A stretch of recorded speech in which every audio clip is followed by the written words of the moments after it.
Béni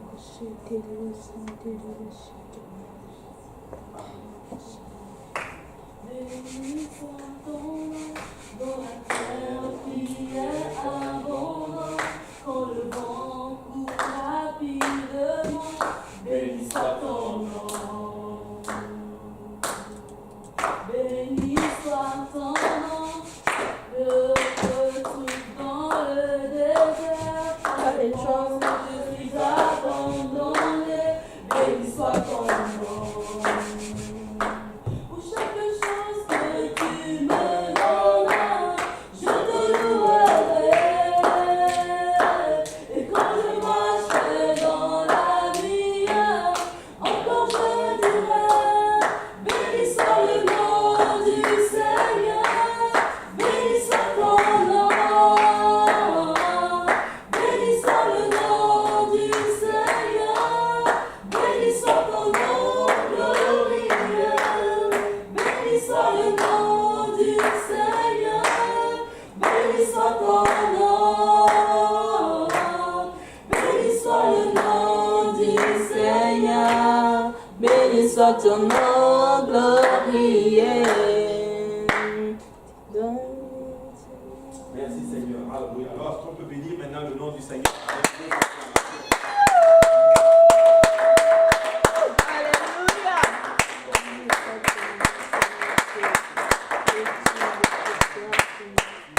Alléluia. Et vous pouvez vous asseoir dans la présence du Seigneur aujourd'hui. Amen. Alléluia. Content. Il faut qu'elle me rappelle le nom. Mélanie. Mélanie. Content de voir Mélanie. Amen. Alléluia. Et le Seigneur est vraiment bon. Amen. Alléluia. Et je vais juste prendre mon truc ici. Voilà. Et nous allons continuer notre chère étude biblique explorant la parole de Dieu. Amen. Et maintenant, bon, la dernière fois que moi j'ai enseigné, qui peut me dire qu'est-ce qu'on a étudié? Parce que ça date de 2 semaines là quasiment. Qu'est-ce qu'on avait étudié? On avait étudié les plaies. Qui peut me donner une plaie? Les grenouilles, oui. Les poux. L'eau changée en sang. Les mouches venimeuses. Comme chaque premier-né de la famille est mort. Chaque premier-né devait périr littéralement. Il y en a eu combien en tout des plaies? 10 plaies. 10 plaies ont suffi, en d'autres termes, pour frapper l'Égypte. Maintenant, est-ce que Dieu aurait pu, en un seul coup, faire sortir les enfants d'Israël? Oui. Mais pourquoi Dieu a fait ceci? Lui-même a endurci le cœur de Pharaon. Et en d'autres termes, on dit non, je ne vais pas laisser partir. Et on a vu une des raisons qui ne voulait pas, qui faisait que Pharaon ne voulait pas laisser partir les enfants d'Israël. C'était? Il était endurci. Il ne connaissait pas Dieu. Quand tu ne connais pas Dieu, je vous assure, c'est pas bon. C'est pas bon. Quand tu ne connais pas Dieu, tu es susceptible de faire certaines choses. C'est pour ça, on en parlait hier. Je vous assure, ta révélation de qui est Dieu va littéralement déterminer ton efficacité dans le Seigneur, littéralement. Et c'est important de chercher à le connaître. Amen. Amen. Alléluia. Maintenant, nous allons avancer dans notre étude aujourd'hui. On a vu littéralement que la 10e plaie, c'était quoi? C'était les premiers-nés d'Égypte devaient mourir. Et là, Pharaon est fâché. Et pour éviter, pour que la mort n'entre pas dans la maison, il fallait qu'il prenne le sang d'un agneau sans tache, de le mettre sur les portes et les linteaux de leur maison, littéralement. Comme ça, quand l'ange de la mort arrive, l'ange de la mort va enjamber ou esquiver. Et on a appelé ça la Pâque, exactement. Oui. Comment ils ont commencé, ils se sont rendus compte que vous avez laissé les enfants dans ils sont venus les poursuivre. C'est là qu'on était arrivé. Voilà. Donc, on avait parlé de tout ça en d'autres termes, littéralement la Pâque et tout le monde. Donc, ils sont arrivés littéralement et les enfants d'Israël sont partis. Ils sont arrivés où? Vers la mer Rouge. Et là, Pharaon arrive pour les poursuivre. L'obstacle est devant toi. Derrière toi, l'obstacle est devant toi. Qu'est-ce que tu fais maintenant? Quand ça ne va pas, quand rien ne va maintenant, qu'est-ce que nous faisons? On avance. On doit avancer. Écoute, si nous regardons des fois les difficultés et que nous n'avançons pas, nous sommes juste en train littéralement de perdre littéralement en notre terme ce que le Seigneur veut faire littéralement dans notre vie. Pourquoi? Parce que quand ça ne va pas, Dieu reste quand même au contrôle. Nos situations ne changent pas la position de Dieu. Dieu reste sur son trône. Dieu reste Dieu. Dieu reste ce qu'il est en d'autres termes. Hein? Regardez, j'y pensais encore littéralement aujourd'hui. Vous vous rendez compte que pour plutôt Simon, on va l'appeler Simon, il a pêché toute la nuit, il n'a pas eu de poisson. Quand il pêchait, Jésus n'était pas là. Mais maintenant, Jésus est dans son bateau, il a une pêche miraculeuse. Tu sais, quand Jésus est avec toi là, c'est des miracles qui vont se produire. Le plus important, c'est que le Seigneur doit être avec nous dans notre situation. C'est ça qui détermine tout. Peu importe la situation dans laquelle nous sommes, mais si Jésus est avec nous, c'est ça qui compte. Amen.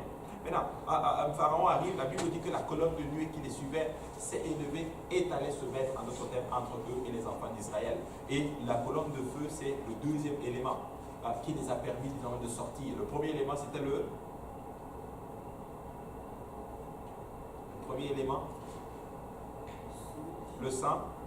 Deuxième élément, c'est le feu. Maintenant, on est face maintenant à l'eau. Et Dieu va maintenant parler en notre terme, à notre cher Moïse. Je suis juste en train de partir et de prendre mon passage. Hein? Comment? Oui, Exode. Non, c'est Exode chapitre. On va aller dans Exode chapitre 12.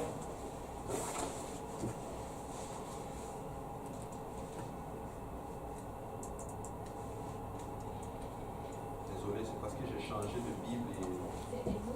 Exode 13, tu peux le lire.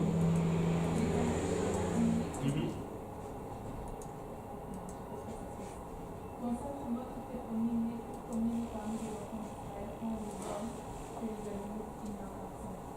Moïse dit au peuple, souvenez-vous de ce jour et que vous êtes sortis d'Égypte, de la maison de servitude, car c'est par sa main puissante que l'Éternel vous en a fait sortir. On ne mangera point de pain levé, vous sortez aujourd'hui dans le monde. Non, c'est 14. Ouais. Et tu vas lire à partir du verset 12.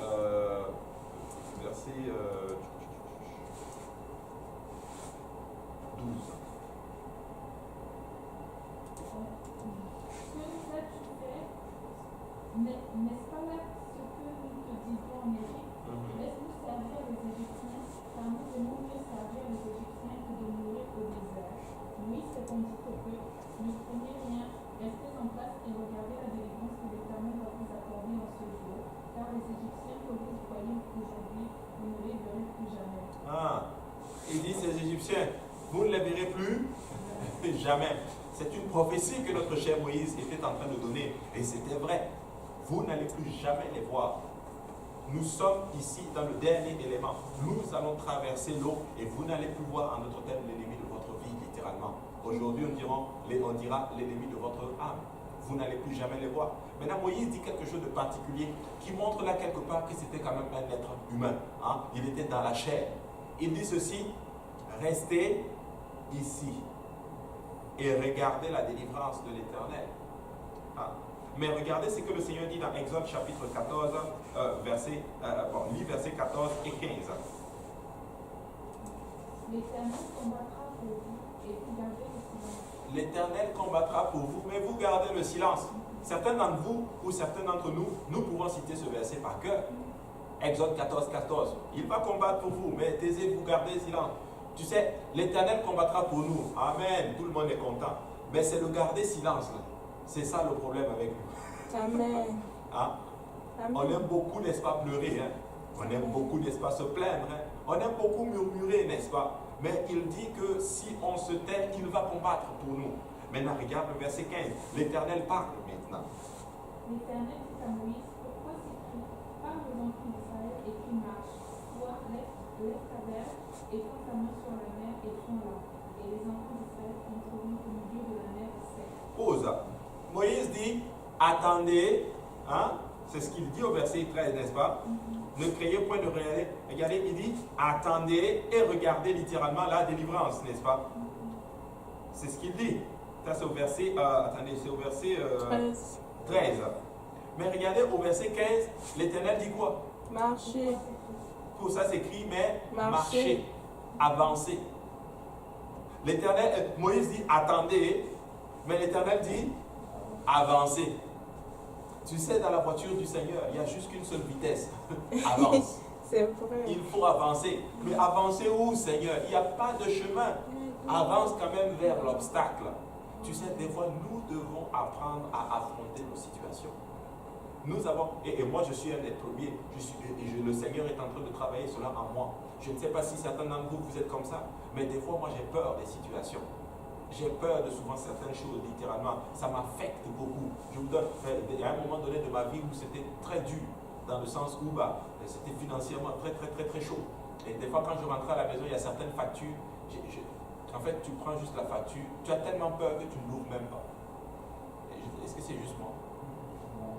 Ok, donc, mais si on est pareil, hein? Tu n'ouvres même pas. Tu prends juste, tu vas déposer littéralement.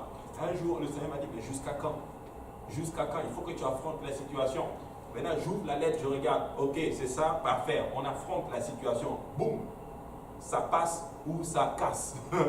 Mais ça passe toujours avec le Seigneur. Alléluia. Et là, avance. Mais il y a un obstacle. Dieu dit avance quand même. Écoute, s'il y a un obstacle dans ta vie, avance, avance. L'Éternel est avec toi. L'Éternel est dans le bateau avec nous. Il est dans la voiture avec nous. Il est dans le projet avec nous. Le plus important soit que l'Éternel soit avec nous. Et c'est ça vraiment qui compte. L'Éternel combattra pour vous. Avancez. Et le Seigneur dit, lève maintenant ta verge et tu vas fendre littéralement ceci. Le Seigneur n'a pas dit, je vais fendre. Moïse, toi, lève ta verge et tu vas la fendre littéralement. Et tu sais quoi, des fois, Dieu veut littéralement nous inclure dans son projet. Moi, je n'ai jamais compris ceci. Dieu peut le faire. Dieu peut vraiment tout faire. Mais Dieu ne fait pas tout. Alléluia. Amen. Dieu peut tout faire, mais il ne fait pas tout. Il va certaines choses laisser pour que toi, tu le fasses, littéralement. Alors, lève ta verge, affronte ta situation. Affronte ta situation. Ne reste pas souvent là en disant, ok, là, je suis là, qu'est-ce qui va se passer? Non, à un moment donné, il faut se lever. On regarde la situation en face et on avance. Et on avance. Il dit, je vais... Oui, pardon, oui. Par rapport, j'ai vu qu'on faisait signer des pétitions par rapport à l'éducation. Ouais, j'ai vu ça. Mais je me demande Si c'est bien de le faire. parce que on me dit que la vie va prophétiser sur ces choses, mais je me demande pourquoi on doit prier pour ça que la vie va prophétiser ces choses. Ouais. Bah, Pourquoi? Parce que je me dis que de toute façon, c'est prévu que ça va se passer quand même. Bah, tu sais, même si c'est prophétisé, ça ne veut pas dire que nous devons non plus rester à ne rien faire. C'est comme par exemple, on dit pas, ok, nous allons être outragés pour le nom du Seigneur. Dès que tu sors, quelqu'un vient te tape. Ok, on a dit qu'on sera obligé pour le Seigneur. Non, tu vas quand même te défendre. Tu vois ce que je veux dire? Donc, je vais être honnête avec toi, j'ai signé cette pétition. Tu vois? Donc, faisons-le quand même. Bah, moi, je pense qu'on devrait la signer, cette pétition. Tu vois? Donc, oui, ces choses vont arriver, mais l'Église est là en d'autres termes parce que c'est nous qui retenons l'Antéchrist en fait. Tu vois, la Bible dit il faut que celui qui le retient ait disparu. Mais comment? Par nos actions, par nos prières, par les choses que nous mettons en place dans notre terre. Mais un jour viendra où nous allons partir et ces choses vont aller à nouveau. Ok, donc on le retient, mais il va quand même venir, donc on sera quand même enlevé. En d'autres termes, l'esprit de l'Antéchrist agit toujours parmi les gens du monde. Mais l'Église reste toujours ferme. L'Église, en d'autres termes, essaie de lutter. L'Église pousse quand même littéralement. C'est triste à dire, mais l'esprit de l'Antéchrist va foncer, avancer. Mais l'Église aussi va la retenir. En fait, ça juste pour gagner le maximum d'âme. Tu l'as. Nous retenons pour gagner le maximum d'âme et aussi en même temps aussi pour que nous aussi pour préserver notre salut. Mais boum, dès que l'Église est partie, il va travailler à gogo comme pas possible. Et si l'Église n'était pas là, Mais ça est pire que cela. C'est bon? Hallelujah. Donc c'est un peu cela. Donc ils avancent en d'autres termes et les enfants d'Israël ont fait la mer en deux et c'est le troisième élément littéralement qui est l'eau. Maintenant regardez ceci. Ils avaient le sang, ils ont eu la colonne de nuée qui était entre eux et les Égyptiens, mais ils étaient toujours en Égypte. À quel moment ils n'étaient plus en Égypte? Lorsqu'ils ont traversé la mer Rouge, littéralement. Donc, et nous savons que la traversée de la mer Rouge est un type du baptême. Quel passage vous le dit? Bon, on va le chercher. Et je sais que vous avez une technique pour retrouver les versets. Regardez en dessous de vos Bibles. Pas tous, hein? Non, non, ok. Je pense que c'est dans 1 Corinthiens ou dans Romains chapitre 6 ou 10. Corinthiens 10, hein? Voilà, lis-le.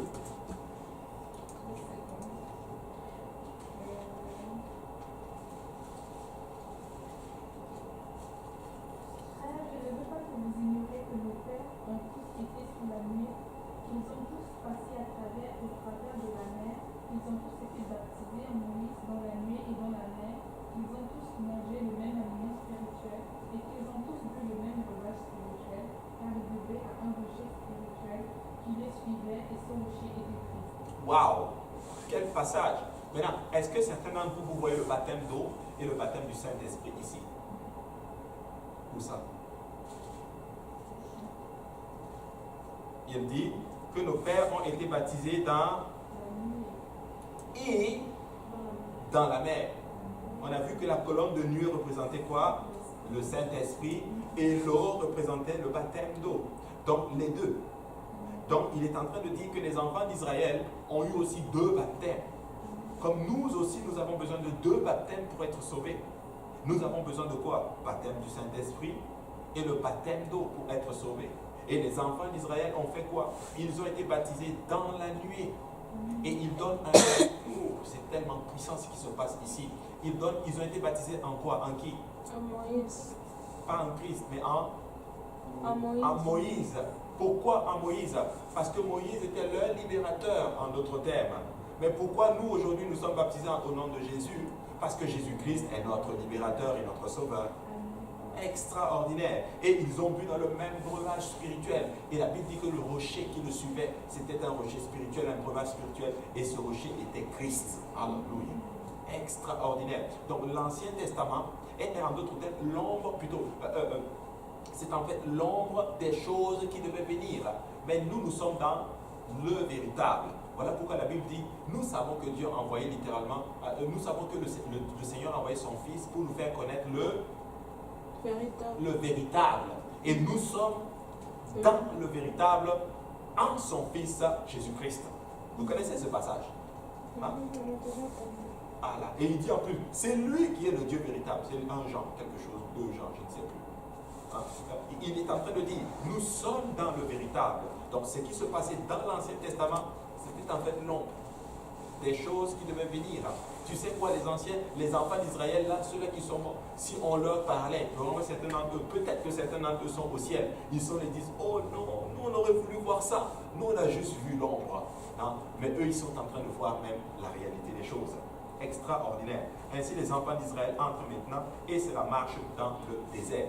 La Bible dit littéralement que quand ils sont sauvés, notre chère Myriam, qui était la sœur de notre cher Moïse, a commencé à entonner un chant. Certains d'entre vous, vous connaissez ce chant-là. Il est dans Exode chapitre 15, littéralement. C'est un chant magnifique, littéralement. On ne va pas le lire littéralement, mais ils entrent dans ce qu'on appelle le désert. Et ça, dans notre marche aussi, c'est la même chose. On a ces trois éléments qui ont permis aux enfants d'Israël de sortir. Qui peut me citer le premier?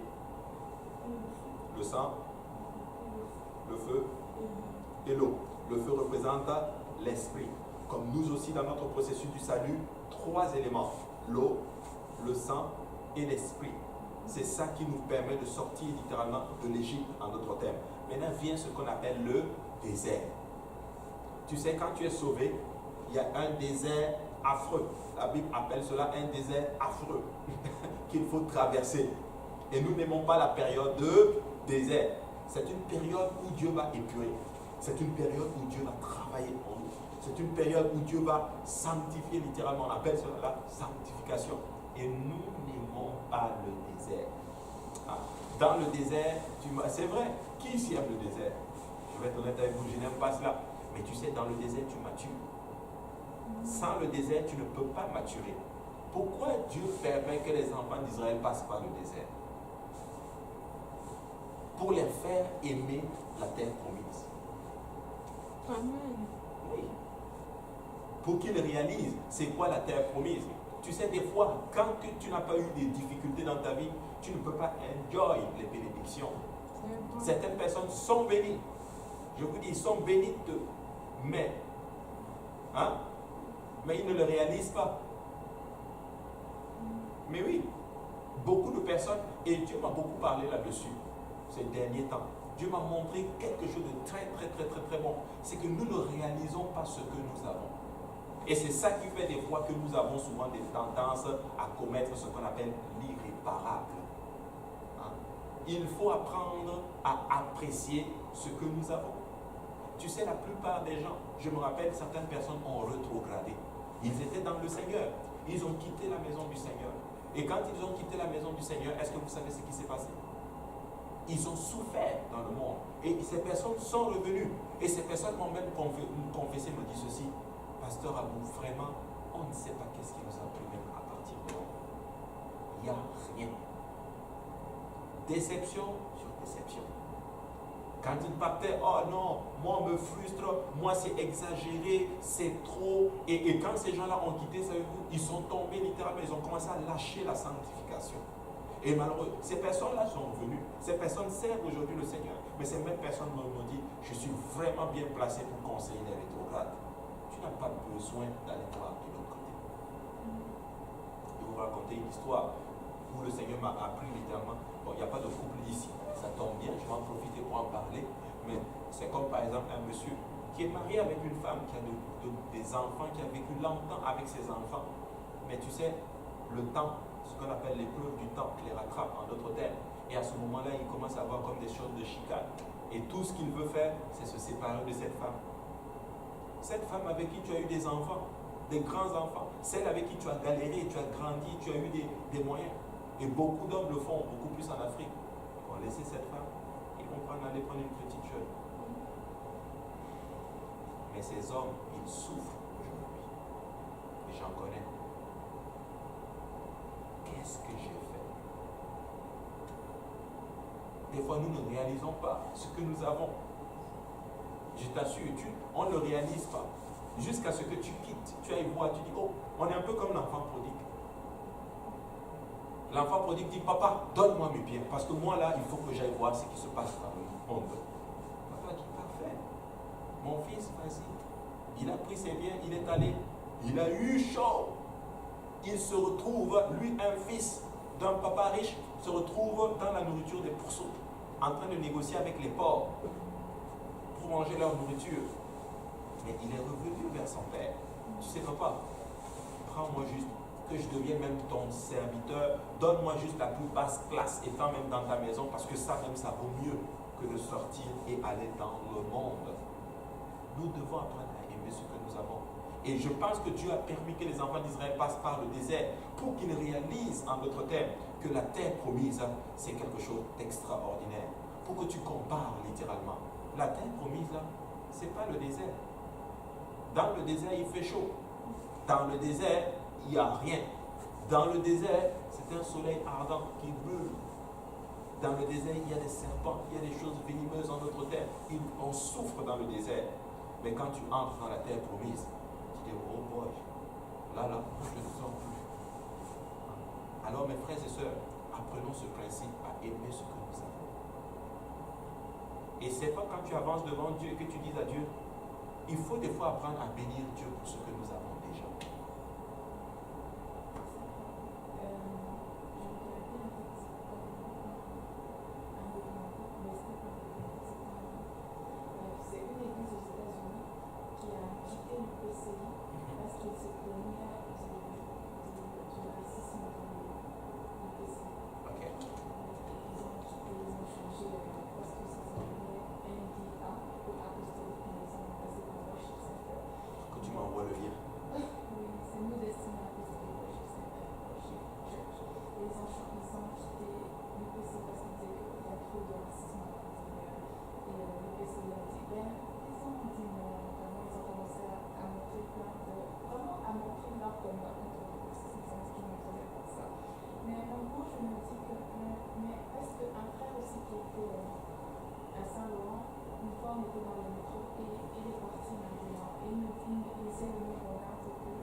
sont trop centrés sur la doctrine et on ne voit pas autre chose. Et il disait que maintenant il a trouvé une église que vraiment ce n'est plus trop centré sur la doctrine. Quand on laisse la chance aux autres églises, moi je me dis, mais parce que vous enseignez ici que bon, il faut faire attention aux pasteurs qui n'ont pas de pasteurs, parce que c'est sûr que nos frères n'ont pas de pasteurs qui sont vraiment comme seuls. Mais je me demande aussi, est-ce que c'est une bonne chose parce qu'il y a beaucoup d'églises aussi chrétiennes mais qui n'ont pas une possible comme ça. C'est vrai. Tu as tout à fait raison. Ce que je veux vous enseigner, c'est ceci. UPC, ce n'est pas la seule église apostolique. Il y a beaucoup d'églises qui ne sont pas UPC, mais qui sont apostoliques. Il y en a plein. Aux États-Unis, ils ont. Pasteur Maotien n'est pas UPC. Donc, ouais, il n'est pas UPC.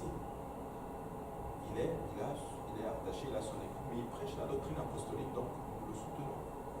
Tu vois? Et il y a beaucoup d'églises comme ça aux États-Unis. Mais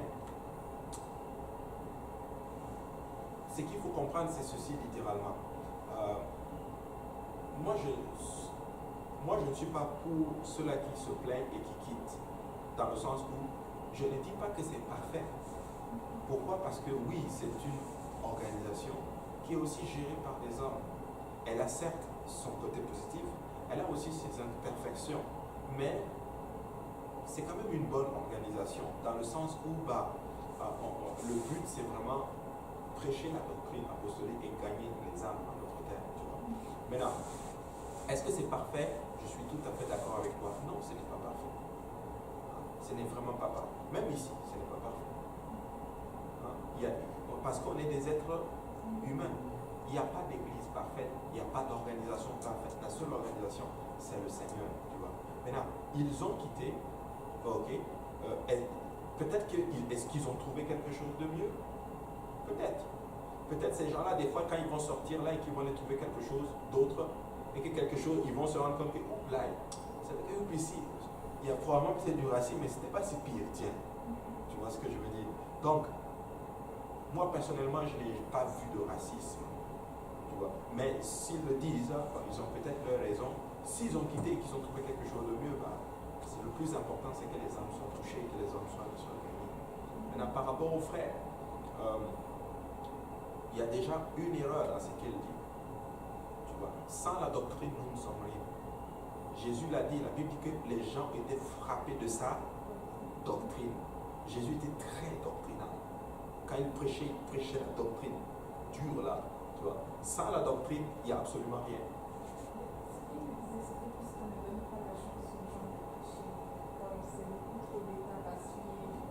Ouais. Tu as raison, je sais qui c'est. Maintenant, ce qui se passe, c'est ceci. C'est que ici, il n'y a même pas d'État. Il n'y a même pas beaucoup d'État. Parce que si on va dans l'ancien temps, avant que tu touches même ton premier micro, avant là, c'était grave. En Afrique, il y a certains endroits, tu as même la licence, tu es pasteur, mais tu vas dans 2 ans, 3 ans avant de prêcher ton premier message. Avant de prêcher là, tu vas nettoyer, tu vas faire tout, en fait, vas-y. Non, mais je veux juste continuer, parce que il y a une église que je fréquentais, quand je viens dans le courant, tu vois, pendant 1 an, je partais à la répétition. Pendant 1 an, il y aura 2 ans, tu es là tous les jours. En face, tu es ponctuel. Or, si tu viens, tu rentres les chiens de truc là. Oh, voir ça, tout ça. Tu restes parmi les membres pour accompagner juste dans la foule. Mais oui, mais oui, c'est comme ça qu'on est. Et on pense qu'on est dur ici. Oui, vas-y. Et aussi que quand je venais et je voulais, je sentais ça comme ça. Quand je disais le bon, je dis bonjour. Parce que quand je me dis, en fait, j'ai dit à mon père, c'est une bonne église, ils sont sérieux. C'est juste ça. C'est juste ça que je dis, ils sont sérieux. Ouais. On t'a dit d'attendre, c'est ça. Ouais. Il faut attendre. Il y a toujours un temps de préparation avant d'entrer dans le ministère. Sinon, ça va juste te tuer. Tu vois? Oui. Mais toujours faut aller dans ce sens. Bon, à mon avis, quand les gens justement ils prêchent, ils exercent certains ministères, ça aussi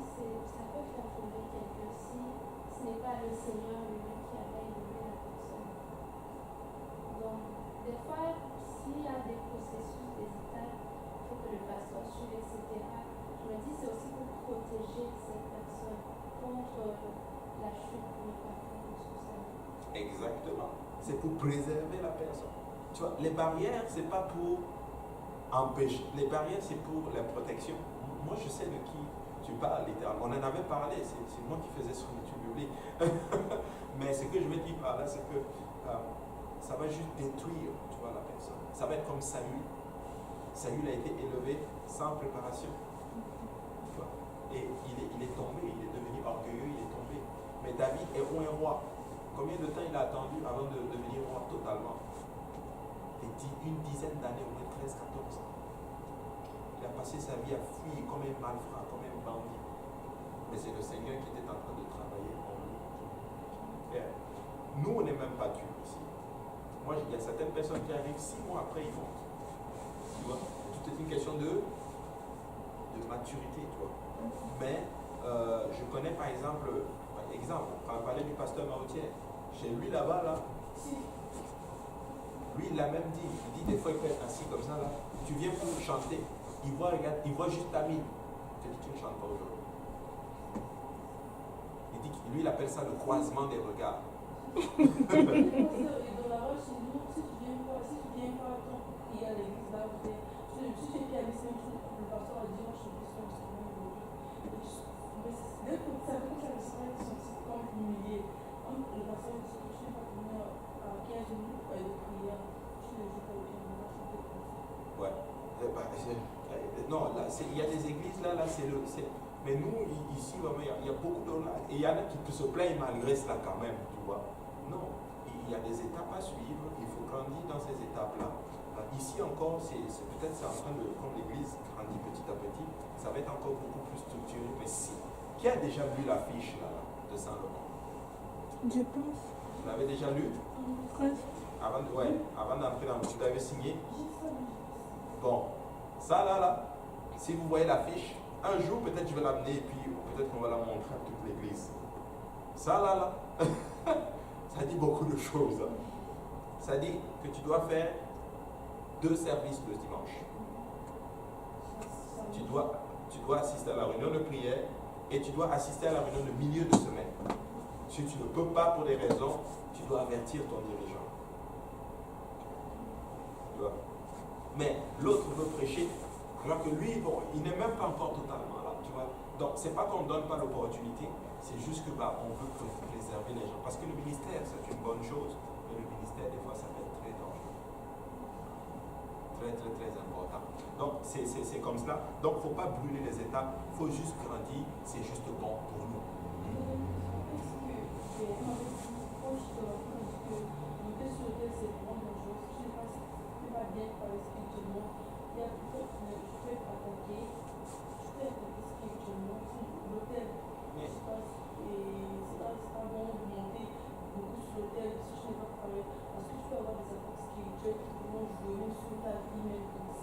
Mais c'est vrai, parce que l'autel, c'est pas la blague. Là. Tu montes pour ministrer. Et le diable voit que tu es dans une position d'autorité, que tu es dans une position. Que tu sois au pupitre, que tu sois à la chorale, aux instruments. En tout cas, souvent les ministères visibles, c'est un ministère presque d'autorité. Hein? N'importe quel ministère, le diable va t'attaquer. Même si tu es à l'arrière et que personne ne te voit, il faut se préparer quand même spirituellement, tu vois. Mais souvent, le diable attaque beaucoup les ministères visibles. Donc voilà pourquoi, si vous regardez dans beaucoup d'églises, tu vas voir beaucoup de problèmes qui arrivent souvent, des problèmes que ce soit de péché sexuel, je veux le dire ainsi, ça se trouve où? Souvent c'est dans la chorale, ou devant, ou quoi que ce soit. Je ne dis pas que c'est tout le temps le cas là, mais ce sont des choses qui arrivent en notre terre. Donc ce sont des ministères dans lesquels, voilà pourquoi il faut être très, il faut se sanctifier, il faut vraiment se sanctifier. Il ne faut pas jouer avec son vestimentaire, il ne faut pas jouer en d'autres termes avec sa façon de parler, il faut savoir prier, tout ça, ce sont des choses qu'il faut préparer littéralement parce que c'est très important. Moi, je connais un frère qui n'est plus là aujourd'hui. À l'époque, moi, quand je venais d'arriver, c'était un peu comme lui le second pasteur Kaouzi au service francophone. Vous le connaissez, c'est le frère Douane. Qui a connu le frère Douane? les vidéos, c'était un frère, il venait du Vietnam en fait. C'était comme lui un peu le second à l'époque. Mais là, il est à Toronto maintenant. Et sa femme est philippino, soeur Gigi. Et un jour, il enseignait à Purpose, il a dit quelque chose. Parce que des fois, il traduisait au service du soir aussi.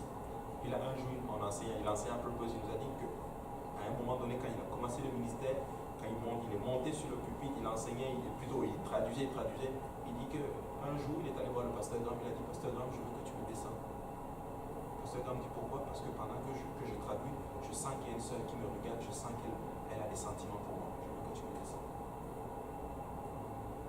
Et le pasteur Graham l'a descendu pour un temps. Et après, quand il était prêt, il est remonté.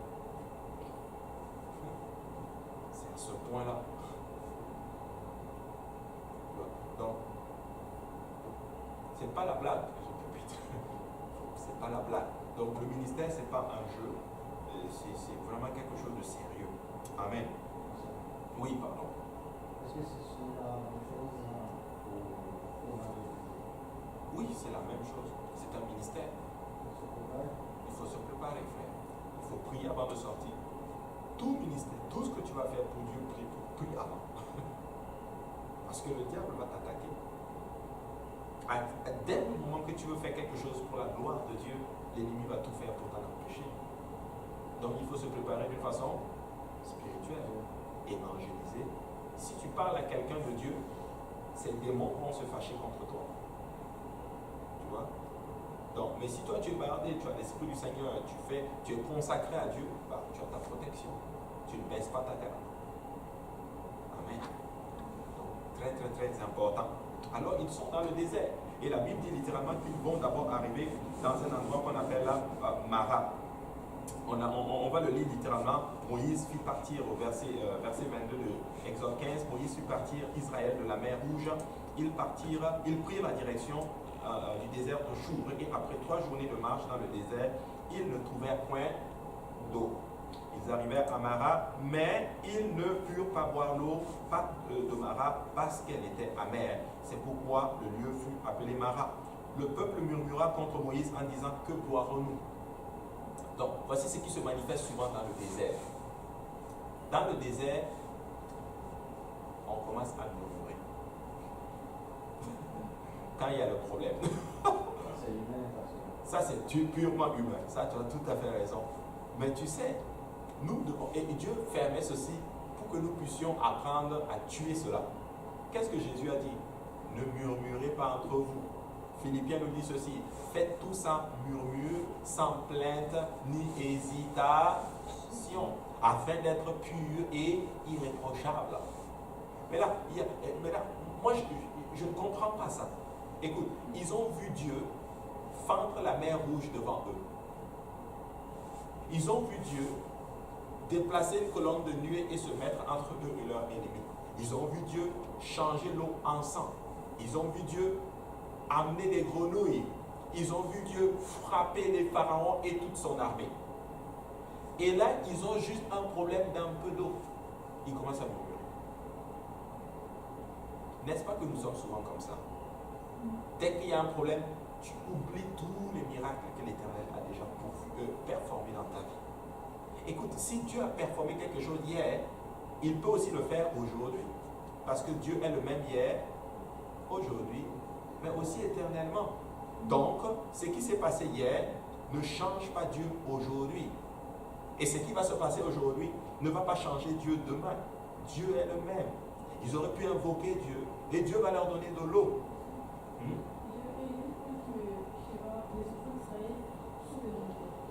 Parce que regarde, quand le problème est arrivé, on dit, oh, nous avons bien sûr voulu rester. Ils n'ont pas dit ça à cause dans l'Égypte. Au contraire, ils voulaient partir de l'Égypte. Au contraire, ils voulaient partir de l'Égypte parce qu'ils souffraient. Mais nous dit, oh, nous avons bien sûr voulu rester là pour manger. Oh, ils n'ont pas dit ça, c'est faux, ils sont menteurs. C'est ce qu'on appelle les murmures. Et là, ils murmurent. Et qui est-ce qui en murmure? L'homme de Dieu. C'est toi le responsable maintenant. Hein? Moïse, c'est ta faute. Moïse et Aaron. On veut te lapider. Ils ont murmuré contre Moïse. Que boirons-nous? Mais Moïse n'a pas réagi. Il a juste crié vers l'Éternel. Et c'est ça que l'homme de Dieu doit faire. Hein? On le prêche à vous aussi. Et l'homme de Dieu est la femme de Dieu. Amen.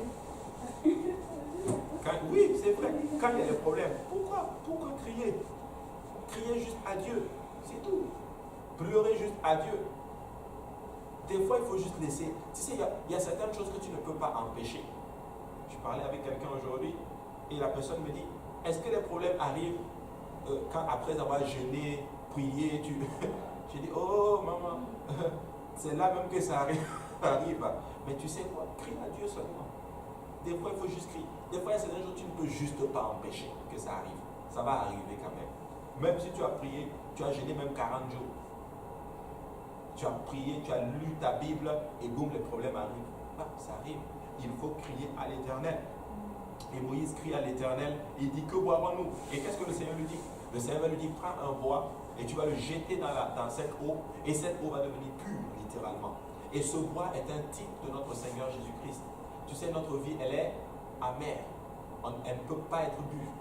Mais quand on met Jésus-Christ dans notre vie devient saine. Notre vie devient pure, littéralement.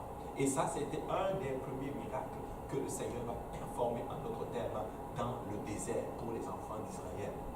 Tu sais, l'eau, ça va revenir encore. Regarde, on va le lire. Verset, Genèse chapitre 16, à partir du verset 1.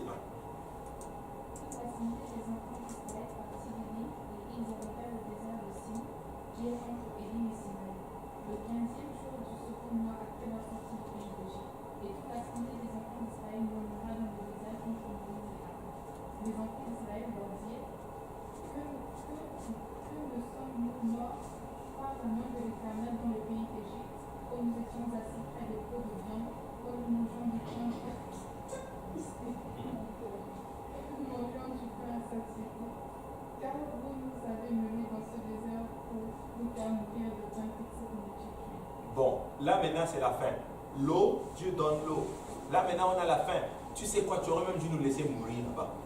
Est-ce qu'il y a des gens ici qui ont dit, oh non, il y en a qui disent comme ça, vous savez quoi, moi-même je retourne, j'abandonne cette affaire. Et il y a beaucoup de gens même dans l'église qui ont commencé à servir Dieu à un moment donné et qui sont retournés dans le monde. Il y en a plein. Ils utilisent WhatsApp même pour provoquer les enfants de Dieu. Ils sont partis, ils vont mettre leurs photos en pantalon, maquillés, avec leurs copains. C'est vrai, j'en connais qui ont fait ça, qui font ça. Tu sais pourquoi? Pour provoquer les enfants de Dieu. Regardez, maintenant je suis heureuse. Ou je suis heureux. Tu vois? Ils sont retournés. Et pourquoi tu ne nous as pas laissés en Égypte? Attends, n'est-ce pas vous qui étiez en train de chanter avec Myriam que l'Éternel a sauvé Israël à bras puissants? Maintenant, à cause qu'il y a un petit problème, on veut retourner en arrière. Je vais vous donner une révélation ce soir. Même dans le Seigneur, il y a des problèmes. Mais oui, si Dieu te donnait littéralement ce que tu recherches, même si tu l'as, tu vas avoir encore un autre problème. Je vais vous donner un exemple, par exemple. Il y a beaucoup de personnes qui veulent se marier. Révélation ce soir. Savez-vous que même dans le mariage aussi, il y a des problèmes? Bon, merci beaucoup. Il y a un marié littéralement qui me resserre. Oui! Il y a aussi des tensions, des trucs. Mais pour rien au monde, moi je voudrais retourner en arrière. Franchement, ça vient à l'idée. Je voulais juste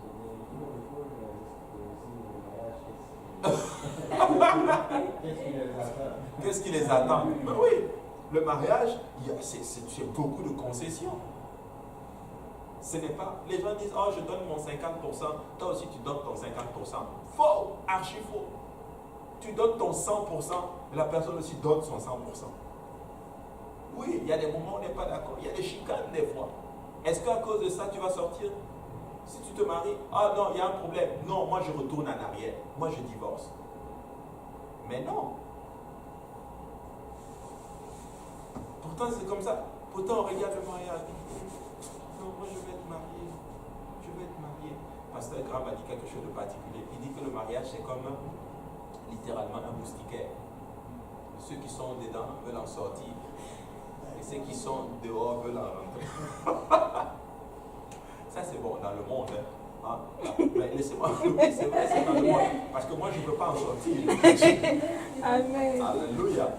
C'est pas facile, hein? Mais c'est beaucoup de concessions, mais c'est la terre promise. C'est un endroit. Et Dieu va te faire galérer aussi dans ton temps de célibataire. Parce que quand il t'amène dedans, tu enjoy. J'en viens à ton moment, Clémence, mais je me rappelle, j'étais à Maxi hier, et là j'ai commencé à bénir le nom du Seigneur comme ça, là, tout seul. Et là j'étais avec mes garçons. Et là, parce que mes garçons, des fois, c'est leur âge là, ils font des bêtises comme pas possible. Et tu veux les corriger, ta tête gonfle comme pas possible. Et là, tu es tellement fatigué. Bon, pour ceux qui ont des enfants savent de quoi je parle littéralement. Et là, j'étais sorti avec eux et on faisait les courses. Et puis, il y a les gens passaient, ils disaient, waouh, monsieur, vous avez une très belle famille. Vraiment, j'aime beaucoup votre petite famille. Oh, et là, je dis, waouh, merci Seigneur. Béni soit ton Saint-Nom. Parce que moi, je ne réalise même pas ce que tu m'as fait. Amen. C'est comme ça, des fois que nous sommes. Mais ils vont, c'est leur âge là, ça vient avec. Il faut changer des couches. Oh, il est tout cute, il est tout beau. Ah, ça fait caca aussi. Hein. Ça fait pipi aussi. Ça prend des nerfs solides. Il faut se lever des fois la nuit, tard, au milieu de la nuit pour s'occuper d'eux. Alléluia. En fait, je vais vous dire ce que nous aimons. La bénédiction n'est pas les responsabilités. C'est vrai. C'est vrai. Oui, Clémence. En fait, moi j'ai une question parce que, comme des fois, comme, en fait, concernant les cérémonies de mariage, parce qu'il y a certaines personnes qui se marient par exemple aux catholiques, Ouais. et là c'est le prêtre qui les bénit. Et il y en a d'autres qui, même si c'est des possesseurs, mais n'ont pas la vérité, c'est quelqu'un qui les bénit. Et moi, je voulais savoir, est-ce que les gens, par exemple, qui se marient, par exemple, aux catholiques, celles qui se marient aux témoins de Jéhovah, celles, peu importe, est-ce que ils sont mariés devant Dieu, malgré que c'est une autre personne qui n'ont pas... Oui, Ok, c'était absolument. ça. C'est valide. Tu Ok. vois, Jésus a assisté à un mariage. D'ailleurs, son premier miracle, il l'a fait au mariage de Cana. Ok. Tu vois, ça a été pas. Ceux qui ont célébré le mariage n'étaient pas vraiment dans la vérité là, mais c'est un mariage. Ouais, puis aussi j'ai une autre question. Si par exemple, est-ce que si quelqu'un n'est pas baptisé, il ne peut pas se marier, c'est ça? On ne peut pas se marier, comme par exemple pour par exemple chrétien, quelqu'un qui va aller chercher quelqu'un pour bénir son mariage, s'il n'est pas baptisé, on peut pas lui. En fait, tu peux marier tout le monde. Ok. C'est juste que c'est pas ce qu'on va te conseiller. Il vaut mieux qu'il soit d'abord dans le Seigneur, parce que s'il n'est pas baptisé, ben, il n'est pas vraiment encore sauvé. Tu vois, s'il ne sert pas vraiment Dieu, il n'est pas vraiment encore sauvé. Tu vois, on va te conseiller, c'est peut-être mieux, attends un peu qu'il serve le Seigneur et qu'il commence vraiment à être solide là-dedans. C'est une garantie pour toi. Tu vois. Mais oui, même s'il n'est pas baptisé, tu peux l'épouser. Il n'y a aucun problème. Quand je dis, c'est pas devant Dieu, ce serait toujours valide, tu vois. Mais voilà. Puis j'ai une autre question. Puis si par exemple, il y a certaines personnes qui se marient juste au l'état, mais pas religieux, ça, le Seigneur ne reconnaît pas ça. Le Seigneur reconnaît cela. Il reconnaît, même si c'est juste au l'état, ils sont pas... Ah ouais. En fait, ce qui se passe, c'est qu'au niveau du mariage, c'est quoi? Ça prend une autorité. Ok. Tu vois? Et la Bible dit que toute autorité vient de Dieu. Mais Dieu. j'ai une question. Ouais. J'ai une autre question parce que nous, il y en a des Africains, ils font des mariages coutumiers. Et aussi, donc, s'ils font seulement ça, ils ne parlent pas, par exemple, à l'église ni à l'État, ils sont déjà mariés. Ça, c'est le point sur lequel moi je me pose des questions. Okay. Parce que le mariage coutumier, c'est pas comme une sorte de... C'est pas comme une autorité, c'est comme ceux qui vont aller faire la dot. Ouais, c'est ça qu'ils appellent ça, mariage coutumier. Coutumier, tu vois. Quand tu regardes dans la Bible, certes, il y avait la dot, hein, mais après, il y avait ce qu'on appelle la célébration. Tu vois. Maintenant, moi, juste après, je me pose cette question. Il y en a qui disent que c'est un mariage, mais pour moi, c'est pas... Je dirais qu'il faut faire la célébration, tu vois. Okay. Tu vois? La célébration cérémoniale, comme devant les seigneurs. Je vais peux te donner un exemple. Il y a des frères ici, par exemple, et des sœurs qui sont allés au pays et qui ont fait la dot. Et quand ils sont revenus ici, bah, Ils ne sont pas encore ils mariés. ne sont pas encore mariés. On a, non, vous ne vivez pas ensemble, vous ne vous asseyez pas ensemble, vous ne faites pas les choses ensemble. Et toutes ces choses, vous attendez que le pasteur vous déclare mari et femme. Tu vois? Donc, C'était de ça. ne pense pas que le coutumier est un mariage. Quoique c'est quand même comme une... C'est devant Dieu aussi. Ouais, parce que les parents, c'est comme autorité aussi. Absolument, Parce tu as que, tout à ouais. fait raison. Tout à fait Bon, raison. c'était juste ça parce que bon, j'avais des questions. Amen. Oui.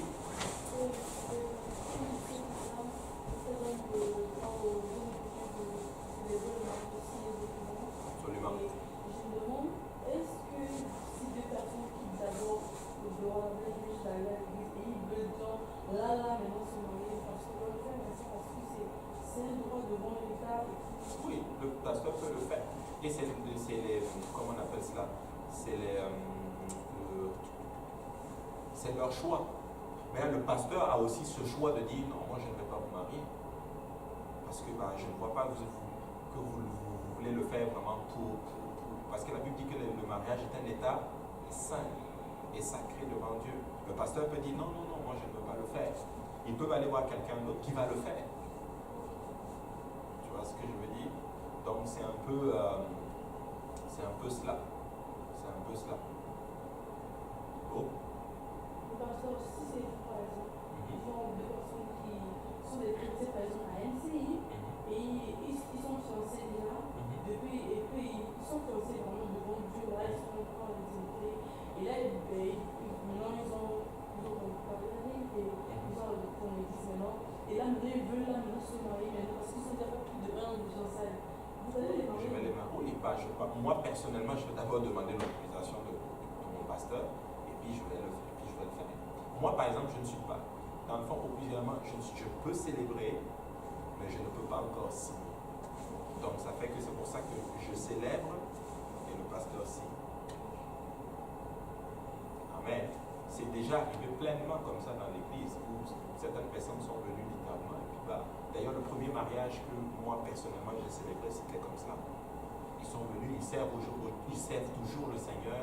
Alléluia, à Saint-Laurent. Et c'était ici d'ailleurs qu'on l'avait fait. C'était le même moment que Achille se mariait. Je n'ai pas pu être au mariage d'Achille. C'est le même jour. Pendant que vous étiez à Saint-Laurent, vous étiez ici. En train de célébrer. Et c'était le mariage de la sœur Ariane. Il avait du frère Jean-Claude. C'était extraordinaire. C'était une belle expérience, je vous assure. Amen, amen, amen. Pasteur, est-ce que c'est quand même quand deux personnes sont fiancées de se sont ensemble à l'église? C'est correct? En fait, tout est permis, mais tout n'est pas utile. Mais moi, je conseillerais toujours aux gens de ne pas s'asseoir ensemble. De ne même pas se tenir la main, de se faire même le bisou, la bise, même les... Non. Alléluia. Amen. Il faut attendre jusqu'à ce qu'on dise déclare mari et femme. Là maintenant, tout est légal. C'est pas que c'est péché, mais c'est juste que c'est pour ne pas ouvrir la porte littéralement à d'éventuels péchés. Parce que c'est déjà arrivé que des gens, ils ont commencé à flirter ensemble, on leur a dit non, et vous savez ce qui est arrivé? Ils sont tombés dans la fornication. Amen. Très important. Donc ça c'est le travail dans le désert. Donc dans le désert, il faut fouiller les murmures, il faut faire attention, il faut crier à Dieu quand il y a un besoin littéralement. Tu sais, ça ne sert à rien des fois de vouloir se faire justice soi-même. J'ai appris ceci littéralement et je vais être honnête avec vous. Moi, quand je suis rentré, vous savez, quand tu commences à travailler pour Dieu, tu commences à faire beaucoup de choses, il y aura beaucoup de frustration et même de déception. Ça c'est notre marche dans le Seigneur. Il y en a qui disent, oh mais pourquoi c'est comme ceci? Je parlais avec un de mes collègues de travail, c'est la première fois qu'on a commencé à parler vraiment de cela. Il me dit, mais moi j'ai toujours vu l'église comme parfaite et toutes ces choses. Je dis, mon cher ami, l'église c'est des êtres humains. Hein? C'est bon comme cela. Mais si nous dépassons cela, ça nous apprend littéralement à vivre bien en communauté et en société. Qui ici travaille? Qui ici des fois a des problèmes avec les collègues? Est-ce que tu dis, ok, j'abandonne mon travail?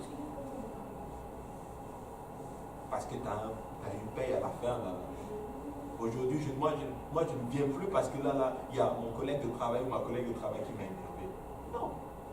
Tu continues juste, tu fais des concessions, tu te bats parce que tu attends. Tu sais que il faut que tes factures soient payées. Hein? C'est comme ça que nous devons notamment fonctionner aussi avec l'Église. Amen. Très important. Donc, c'était ça littéralement, le désert. Au lieu de crier à l'Éternel, ils ont commencé à murmurer. La Bible dit que le Seigneur va permettre que beaucoup de choses bizarres arrivent. On avait parlé littéralement des serpents. Il va même permettre aux serpents venimeux de venir littéralement et de les mordre. Beaucoup de personnes vont mourir. En tout cas, je n'avais pas vu le nombre là, mais beaucoup d'Israélites vont périr suite à cela. Tu sais, le murmure, ça amène juste les problèmes. Dieu vous dit.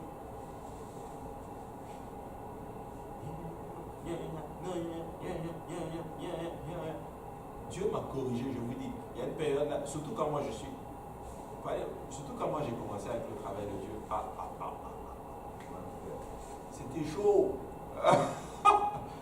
Chaud dans le sens où, c'est pas tout le monde qui l'accepte. 2, il y a un problème, ça a un problème de soumission. Un des problèmes plus difficiles dans la maison de Dieu, vous savez c'est quoi? C'est la soumission.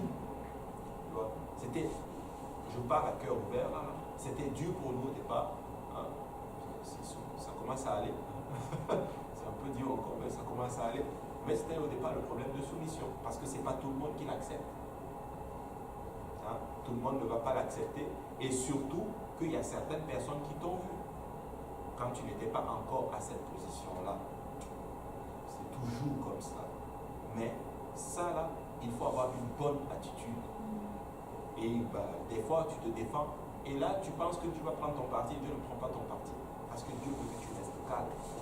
Alléluia. Et c'est ce que Moïse a appris à faire. Alors le désert dans lequel tu es en train de passer, Dieu veut que tu apprennes à te tourner vers lui. Alléluia. À te tourner vers lui, en d'autres termes. Et c'est ce qui s'est passé littéralement. Maintenant, nous allons lire maintenant d'autres murmures à Réphidim. Exode chapitre 17, verset 1. Merci.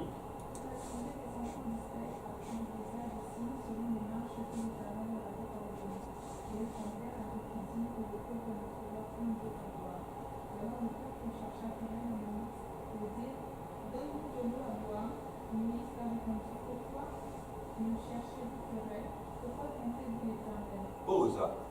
C'est bizarre. Amara, qu'est-ce qu'il y a eu? Dieu a déjà donné de l'eau. Là maintenant on a Réphidim. Encore un problème d'eau. On murmure encore contre Moïse. Hey, vous avez vu Dieu vous donner de l'eau saine, Amara. On est à Réphidim, le même problème arrive. Qu'est-ce qu'il devait faire? Tourne-toi vers Dieu.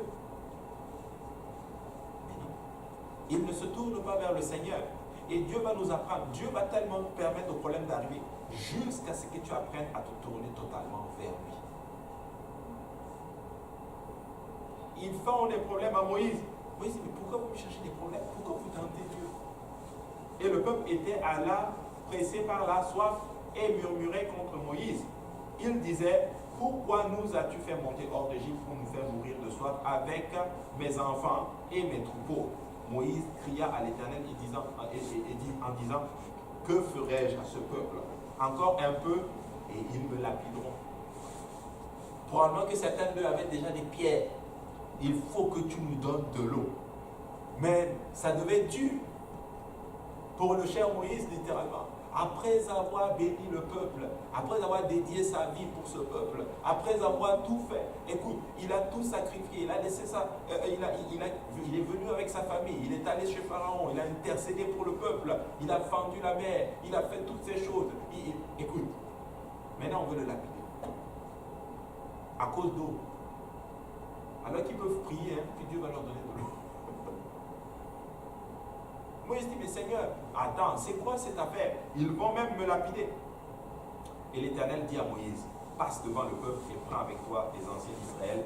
Prends aussi dans ta main ta verge avec laquelle tu as frappé le fleuve et marche. Et voici, je me tiendrai devant toi sur le rocher d'Horeb, tu frapperas le rocher et il en sortira de l'eau et le peuple boira. Et Moïse fit ainsi aux yeux des anciens d'Israël. Je me suis toujours posé des questions. Pourquoi le Seigneur permet qu'il prenne les anciens d'Israël? Ils connaissent la parole, exactement. Pour légitimer, en d'autres termes, ce que l'apostolat de Moïse, en d'autres termes. Prends les anciens, tu vas frapper l'eau devant eux, littéralement. Est-ce que tu sais pourquoi ça vient de tomber comme ça dans mon esprit? Pour montrer aux anciens qu'ils doivent défendre Moïse. Mais oui, il faut le défendre. Les gars, calmez-vous. C'est quand même Moïse, c'est l'homme de Dieu. Laissez-le. Il va aller devant Dieu, il va prier pour vous. Regardez, il donna à ce lieu le nom de Massa et Meriba parce que les enfants d'Israël avaient contesté et parce qu'ils avaient tenté l'Éternel en disant, l'Éternel est-il au milieu de nous? N'est-il pas au milieu? Est-il au milieu de nous ou n'y est-il pas? Maintenant, regardez ce qui se passe au verset 8. Alors Moïse dit à Josué, choisis des hommes, sors et combat Amalek. Demain, je me tiendrai sur le sommet de la colline, la verge de Dieu dans la main. Josué fit ce que lui avait dit Moïse pour combattre Amalek. Et Moïse, Aaron et Hur montèrent au sommet de la colline. Pause. Maintenant, qu'est-ce qui se passe ici? À Horeb, Moïse frappe le rocher. Hein? Et le rocher donne son eau. Ce rocher, nous l'avons vu dans 1 Corinthiens 10 que c'était qui? Christ. C'était Christ. Et le fait qu'il a frappé le rocher, c'est un type de la souffrance que Christ allait vivre pour nous. Donc Christ a été battu de verge et il a donné de l'eau vive pour tout le monde entier. Donc c'était vraiment un type du Christ. Donc frapper le rocher, c'était littéralement un type de la crucifixion du Messie, de Jésus-Christ en d'autres termes. Et ça arrive, ils boivent l'eau, ils sont contents. Mais la Bible dit littéralement que ton corps a Rephidim. Savez-vous ce que veut dire Rephidim? Ça veut dire le lieu du repos. Le lieu de quoi? Le lieu du repos. Okay. Alors qu'ils sont en train de se reposer, Amalek vient combattre contre les enfants d'Israël. Amalek, ça veut dire quoi? Ça vient d'où? Les Amalécites. Ils sont venus et ils ont commencé à combattre. Et là, qu'est-ce que Moïse il fait ici? Moïse a fait quelque chose de particulier. Et ça, on enseigne ça souvent. On nous enseigne ça souvent quand on va à la conférence aux hommes de Dieu, littéralement. Moïse va faire ce qu'on appelle, il va déléguer. Il va dire à Joshua, Josué, toi choisis-nous des hommes. Toi va dans la vallée, tu vas combattre. Et moi, je vais monter sur la montagne de l'Éternel. Je vais monter avec qui? Aaron et Hur. Maintenant, il faut apprendre des fois à déléguer. Qu'est-ce que je veux dire par là? Si quelqu'un sait faire quelque chose, il faut le lui laisser faire. Amen. Il ne faut pas être jaloux ou jalouse. Oh non, mais moi, on ne m'a pas choisi pour faire ça. Mais attends, lui, il peut le faire.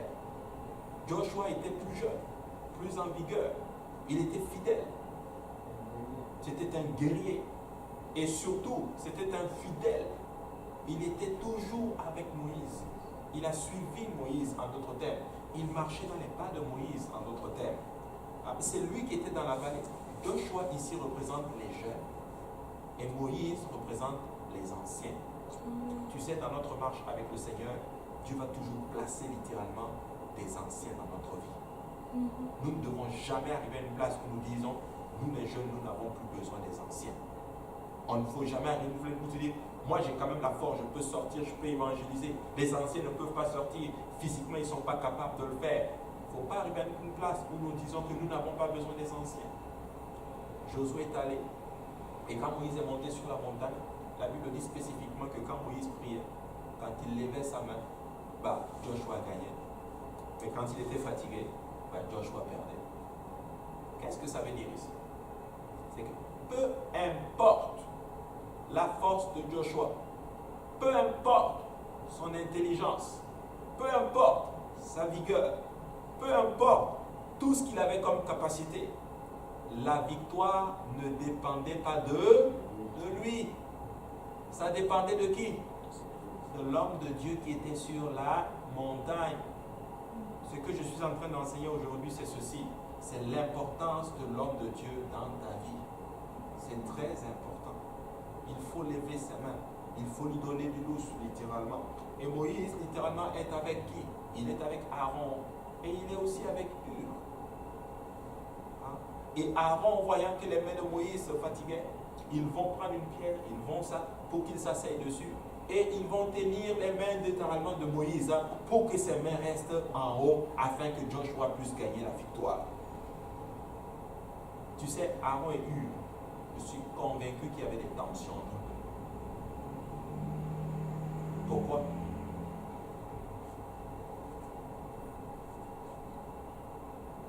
Vous avez cette révélation parce que ce sont des êtres humains. Oui, c'est des hommes. Et je vais vous dire c'est quoi le problème des hommes. Chez les femmes, c'est beaucoup plus les... Ok, c'est pas un problème, c'est pas que ça vous arrive, mais les femmes combattent beaucoup avec ça, c'est un peu la jalousie littéralement. Oh, moi je dois avoir plus que ça. Oh, ok, mon mariage doit être le plus beau. Ah non, moi je ça c'est les femmes. Mais les hommes, le problème des hommes, je vais vous dire, c'est quoi? Et peut-être que le frère Jean va le confirmer. Est-ce que vous savez c'est quoi le problème des hommes? C'est la rivalité. C'est la domination, c'est le leadership. C'est ça le problème des hommes. Bon, on va même aller loin. À travers ce qui se passe, les journaux, exactement. Qui va l'aider? Exactement. Qui va diriger? Qui va être à la tête? C'est ça le problème des hommes. Et je suis convaincu qu'il y avait ça entre Aaron et Hur. Même dans la maison de Dieu, il y a ça. Mais il y a un verset que ma femme aime beaucoup. Elle dit, ne cherche pas la main de celui qui domine. Et non, beaucoup cherchent la main de celui, quelque chose comme ça, je paraphrase, la main de celui qui domine. Mais c'est l'Éternel qui élève.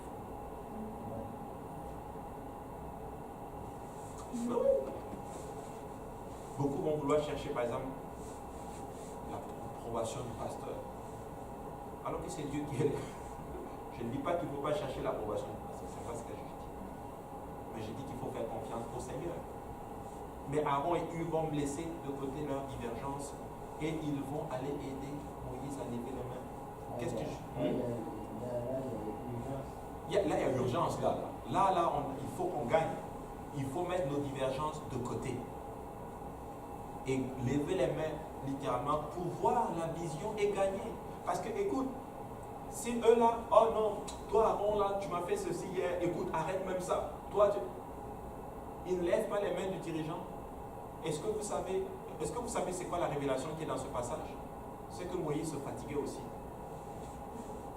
Tu sais, lever tes mains comme ça, là, c'est plaisant à un moment donné. Mais ça prend quelques minutes pour que tu réalises qu'à un moment donné, tes mains deviennent comme des tonnes. Il faut que quelqu'un t'aide. Mais si nous abandonnons nos divergences, nos problèmes, pour voir la vision et élever les mains de l'homme de Dieu, nous allons avoir la victoire. Parce que, écoute, si Joshua perd, devine qui est-ce qu'ils vont attaquer après? C'est vous autres qui êtes sur la montagne. Qu'est-ce que ça veut dire ici? Ça veut dire que les hommes de Dieu doivent aller sur la montagne et les jeunes ne doivent pas avoir peur d'aller dans la vallée. Amen. Aaron et Hur ont mis leur divergence de côté. Et nous devons faire ceci aussi, mes frères et sœurs. Nous devons mettre nos problèmes de côté. Amen. Amen, amen, amen. Alléluia. Maintenant, regardez ce qui est extraordinaire dans ce passage. Moïse ici est le type littéralement du dirigeant. Il est comme le type du Christ, le Sauveur. N'est-ce pas? Maintenant, de quelle tribu est Aaron? Lévi. Lévi. Et de quelle tribu est Hur? Judas.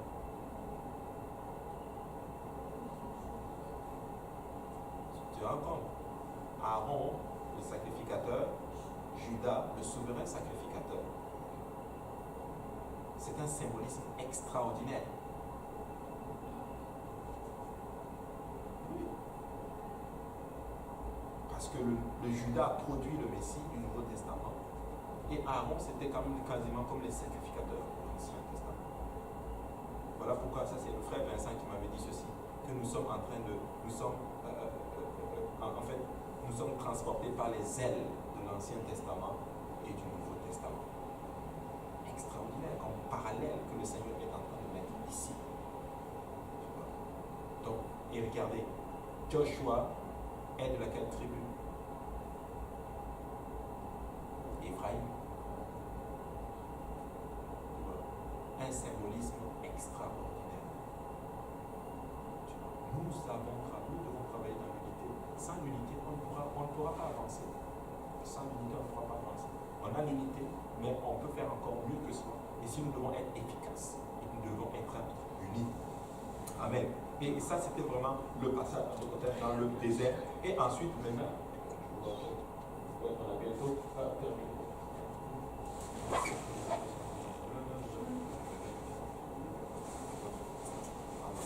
Maintenant, ce qui se passe maintenant, Amalek est vaincu et les enfants d'Israël littéralement vont arriver à la montagne, au mont Sinaï littéralement.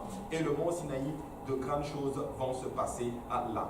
On va le lire là, on va aller dans Exode chapitre, la visite de Jéthro, je ne vais pas trop en parler, c'est quand même pertinent littéralement, mais pas trop.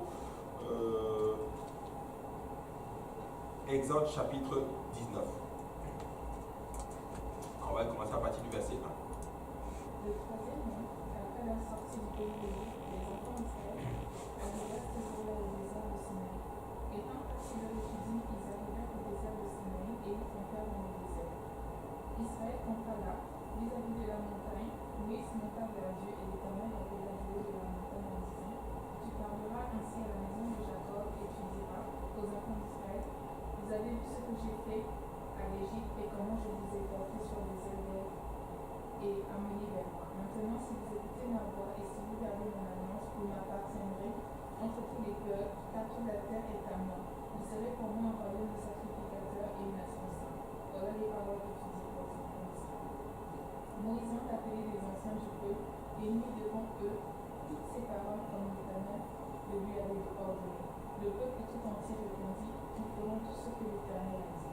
Moïse rapporta les paroles du peuple à l'Éternel, et l'Éternel dit à Moïse: Voici, je viendrai avec toi dans une vitesse nuée, afin que le peuple entende quand je te parlerai, et qu'ils aient toujours confiance en toi. Pause.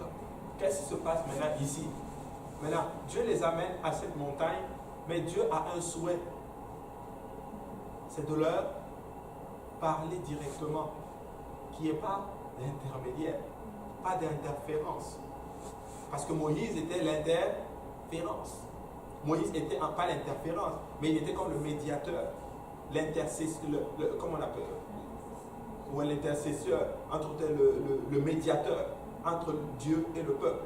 Mais Dieu dit non, sanctifie-les, parce que moi, si je veux les parler, ils se sont préparés, nous voulons, ok, on veut entendre. Dieu dit, ok, quand je vais parler à Moïse, vous aussi vous allez entendre. Parfait, il se sanctifie. Mais quand Dieu se manifeste dans une épaisse nuée, la Bible dit littéralement qu'ils ont commencé en notre temps à avoir peur. Et le peuple dit ceci: Moïse, s'il te plaît, dis à Dieu qu'on ne veut même plus l'entendre. Qu'il te dise ce qu'il veut nous dire, toi tu vas venir nous dire. Hein? Est-ce que vous savez que ce même esprit travaille aujourd'hui dans la maison de Dieu? Vous ne le voyez pas ça, hein? Beaucoup de nous, littéralement, nous ne voulons pas aller vers Dieu, nous-mêmes. Nous devons apprendre à aller vers Dieu nous-mêmes, littéralement. Tu vois? Des fois, certaines personnes, pour ne pas... ils connaissent la volonté de Dieu, mais ils vont aller voir littéralement l'homme de Dieu pour avoir en d'autres termes l'approbation de ce qu'ils veulent faire. Toi, va parler à Dieu et viens nous dire. Ah, il y a certaines personnes, ils ne vont pas étudier la Bible. Le pasteur va étudier la Bible et venir me l'expliquer. Non. C'était pasteur Serge qui racontait cela une fois dans une de ses prédications, je l'écoutais. Et il a dit ceci, il a dit: une fois des gens sont venus le voir. Ils sont venus le voir pour une situation. Il dit, Dieu lui avait déjà donné la réponse. Mais Dieu lui a dit, ne leur dis pas. Dis-leur de venir me voir. Ils sont allés voir Dieu. Et quelque temps après, ils ont appelé le pasteur Serge. Oh, voici ce que Dieu nous a dit de faire. Il dit, toutes ces personnes ont trouvé exactement ce que le Seigneur lui avait dit, littéralement lui avait donné comme réponse. Nous devons apprendre à aller vers Dieu. Je ne dis plus qu'il ne faut plus demander peut-être un conseil à l'homme de Dieu. Non, ce n'est pas de ça que j'ai dit. Mais j'ai dit que nous devons beaucoup plus apprendre peut-être à prier et à chercher la face du Seigneur nous-mêmes. À prendre des décisions nous-mêmes. Et Dieu va nous aider. Amen. Mais oui. Mais oui. Je vais vous donner un petit exemple qui nous est arrivé, ma femme et moi. Je me rappelle une fois, on avait un projet dans l'esprit. Et là, Dieu dealait avec nous. Dieu était en train de nous montrer qu'il faut qu'on commence en d'autres termes à chercher sa face. Et là, on est allé, je n'ai même pas prié, on est allé parler peut-être avec le pasteur Kaozi. Il nous a donné son point de vue. Il a dit, je pense qu'il y a ça. On a parlé aussi à pasteur Serge, qui nous a donné aussi un autre avis. On s'est déjà dit, ok. Est-ce que les deux avaient tort? Non. Ils avaient tous les deux raison. Mais voici ce que Dieu nous a montré ici. Dieu nous a dit, j'ai fait ça pour vous montrer que vous devez venir me voir vous-même. Mais oui. Des fois, on peut tellement être entêté et vouloir quelque chose littéralement que Dieu peut donner littéralement, il peut dire à l'homme de Dieu, il peut même permettre un esprit de mensonge. Mais oui, il l'a déjà fait dans la Bible. Oui, un esprit qui est allé littéralement inspirer, inspirer le mensonge à des prophètes de Dieu. Ouais, tu sais pourquoi Dieu fait ça? Parce que nous, on est entêtés. Ça n'a rien à voir avec l'homme de Dieu. C'est même la même chose pour les sacrificateurs. Quand ils vont aller chez les sacrificateurs de Dieu. Balaam et Balak. Mais Balaam, lui, son cas, c'était parce que Dieu lui avait déjà dit, n'y va pas. Il est encore allé consulter de Dieu. Quand je parlais des sacrificateurs, Ouais. à travers l'histoire des rois, des rois, il y a des rois qui servent Baal, mais ce sont ces mêmes sacrificateurs qui se sont allés servir Baal. Ouais, des fois, il y a des choses bizarres qui arrivent, qui montrent même en d'autres termes, c'est quoi le désir profond de l'homme. L'homme est très cupide. Et l'homme a des fois des mauvais desseins. Et des fois, Dieu nous laisse avoir nos desseins pour que nous réalisons d'autres termes qu'on est tellement à côté de la plaque. Oui. Et c'est pasteur, par exemple, une fois, on parle au pasteur, et le pasteur nous donne un conseil, mais après, mais vous voyez le conseil, vous voyez que le conseil est vraiment ça. Et vous parlez par exemple à sa femme, et sa femme vous donne tout un autre conseil. Et son conseil elle est Plus sensé. Ça arrive tout le temps. Et là, vous commencez quand même à dire que bon, je vais quand même faire le conseil. Prendre le conseil du pasteur, parce que bon, c'est bizarre, mais je ne sais pas, prenons quand même. Et là, vous voyez comment c'est bizarre, mais ça marche vraiment. Mais maintenant, est-ce qu'il faut maintenant minimiser le conseil de la femme du pasteur? Tu sais, il y a plein de facteurs qui peuvent expliquer cela. Dieu peut-être a fait ça parce que tu as marché dans l'obéissance. Dieu peut-être transforme ça aussi en bien. Mais ce que je suis en train d'enseigner aujourd'hui, c'est que c'est ça aussi qui arrive quand on prend plusieurs conseils à gauche et à droite. Parce que qu'on le veuille ou pas, c'est deux êtres humains différents, avec des concepts différents, une autre façon de voir les choses.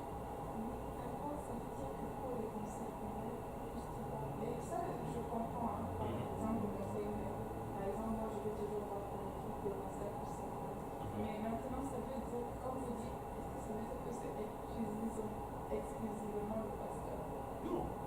Ça peut être un ancien, ça peut être une personne qui est quand même dans le Seigneur, qui a quand même prouvé sa maturité et sa sagesse. Non, mais je parle entre les pasteurs. Et le pasteur, ouais, bah, honnêtement, ça c'est quand même assez délicat. Moi, je te dirais, prie, et puis tu fais ce que tu ressens. Si tu ressens d'aller voir sa femme, va voir sa femme. Si tu ressens d'aller voir le pasteur, va voir le pasteur. Tu vois. Il faut juste prier. Tiens, il faut vraiment prier. Le but, c'est d'arriver à une place où bah, on est capable d'aller toucher la volonté de Dieu nous-mêmes. C'est ça vraiment le plus important. C'est ça vraiment le plus important. Mais c'est délicat. C'est très délicat. Tu vois. Je pensais, je conduisais aujourd'hui, je priais que le Seigneur m'aide à trouver le temps de lire le livre là. Ainsi parle l'Éternel totalement, parce que je veux vraiment préparer un enseignement, une série d'enseignements avec ça. Et dans son livre, il dit ceci, que bah, il y avait un monsieur, il est arrivé quelque part, il a vu des gens, il a prophétisé sur la vie des gens. Tu vois. Il a prophétisé sur eux, et il a prophétisé vrai. Il a prophétisé que telle personne allait épouser telle personne. Puis bah, ils se sont mariés, puis ça n'a pas donné, ils ont fini par divorcer. Parce que des fois, bah, ou bien c'est même des fois arrivé, oh non, tu vas quitter tel ministère pour aller travailler dans tel ministère. Les gens étaient enthousiastes, ils parlent dans son livre littéralement, et ils ont quitté le ministère, ils sont allés travailler avec un autre pasteur, et ça s'est juste terminé en chaos. Donc ce que je veux dire par là, c'est ceci, c'est que il ne faut pas arriver à une place où, si tu veux, on se dit, ok, j'ai un problème, il faut que l'homme de Dieu me donne son avis. C'est pas ça le but principal. Le but principal, prie d'abord. Prie d'abord, cherche la face de Dieu, cherche vraiment la face de Dieu. Et des fois, tu vas ressentir d'aller en parler à l'homme de Dieu. Et là, l'homme de Dieu, et quand tu vas me dire, Seigneur, si c'est vraiment à travers lui que tu vas me donner la réponse, je veux que tu l'inspires afin que tu me donnes, afin qu'il puisse me donner la solution à mon problème. Si tu vas voir sa femme, pareil. Tu vois ce que je veux dire? Mais nous ne devons pas tomber dans cette place, littéralement, où l'homme de Dieu devient comme un marabout. Tu vois? Moi, je suis conscient d'une chose. Des fois, je ne peux pas te donner un conseil objectif, par exemple sur ta vie privée, parce que je ne suis pas dans ta vie. Par exemple, un couple, nous, on enseigne juste les principes de Dieu. Maintenant, c'est aux gens de prendre les principes de Dieu et l'appliquer dans leur vie pour pouvoir littéralement trouver le bon. Voilà. Pour ceux qui sont mariés, par exemple, c'est ce que je crois littéralement. Moi dans cette c'est ce que je crois, et le pasteur Brock James l'avait enseigné. Il faut arriver à une place même où, dans un couple, la voix du pasteur ne doit pas être plus forte que ton partenaire, que ton mari ou que ta femme. Il y a de ces couples, par exemple, l'homme va venir dire à sa femme, par exemple, chérie, je veux que tu fasses ça. Elle ne va pas le faire. Et le pasteur va venir dire, pasteur, quand vous avez parlé de cela, mais si c'est... Hein? Au Shela.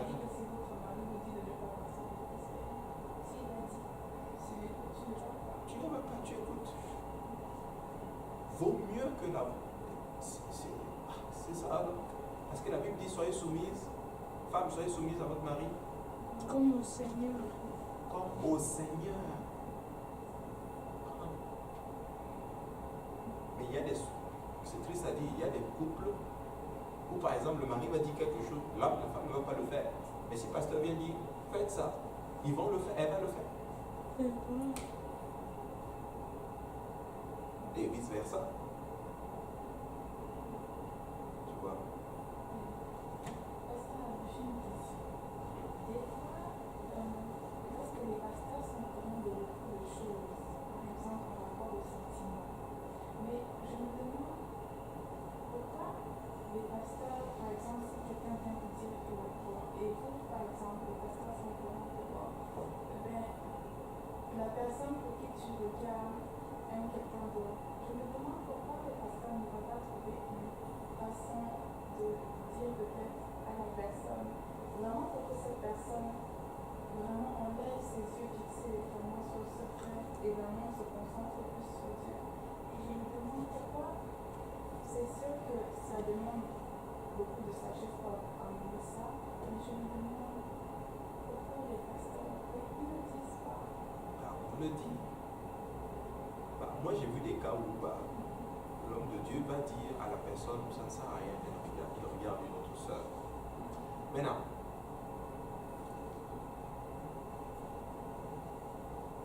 là où moi je ne veux pas qu'on arrive, c'est ceci. C'est que là, souvent les sœurs qui vont voir le pasteur ou un autre frère, elles savent déjà que le frère est sur un autre dossier. Donc, tu sais, moi je n'ai plus à... Et aussi, le pasteur, le père, c'est beaucoup de personnes se retrouvent, ils viennent, ils disent pas la vérité, et lui aussi, il a la réponse aussi, parce que parfois Dieu lui dit déjà que là, tu ne dis pas la vérité. Et lui aussi, il répond comme sur. Oui, et l'autre chose aussi, par exemple, tu viens me voir, par exemple, je prends un exemple, moi j'aime tel frère. Moi je ne veux pas te dire, il aime telle sœur. Hein?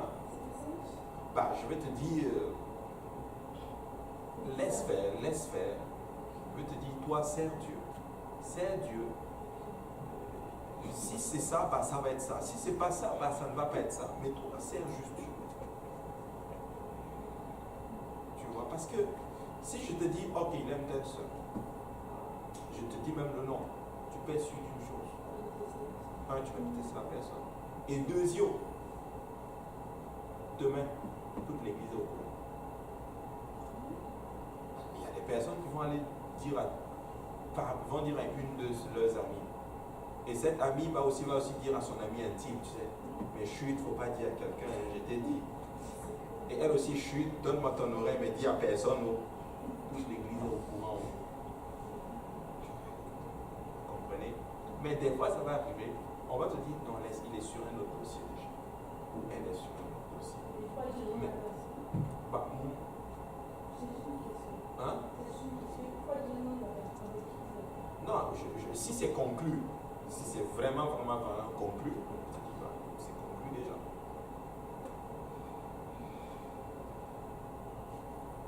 Non, c'est délicat, je vous assure. C'est pour ça que des fois, tu ne veux même pas savoir les choses. Tu veux juste rester, ne me dites pas. Non, dites-moi pas. Non, non, mais c'est juste, c'est dur. C'est très, très, très difficile. Mais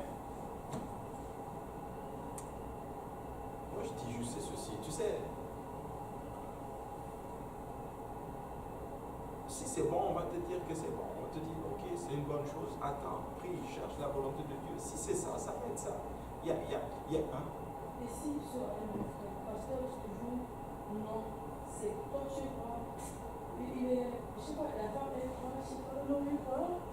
Il y a des expressions qui disent. L'homme est prédateur. Non, c'est ça, il dit non, il dit ça. Non, c'est pas mauvais de dire à l'homme de Dieu que tu l'aimes. Mais ce qu'il veut que tu fasses, c'est ceci, que toi, tu ne dois rien faire. Tu ne vas pas te lever et commencer maintenant à dire, oh non, je vais t'inviter au restaurant. Je voulais juste te dire que je t'aime. Non. Ah, c'est pas non plus comme ça, là. Tu vois? Non. Bah, mais c'est bien, comme s'il y a une soeur qui aime un frère, il vaut mieux le dire alors. Il faut Alors, mais pas à tout le monde non plus. Non, tu ne dis pas au frère. Hein? Oui, mais je vais être honnête avec vous. S'il y a des cas où c'est arrivé, où la sœur a dit au frère. C'est dangereux, mais il y a des cas exceptionnels. Et ces couples sont solides aujourd'hui. Il y a une dame qui était venue, elle est missionnaire au Maroc.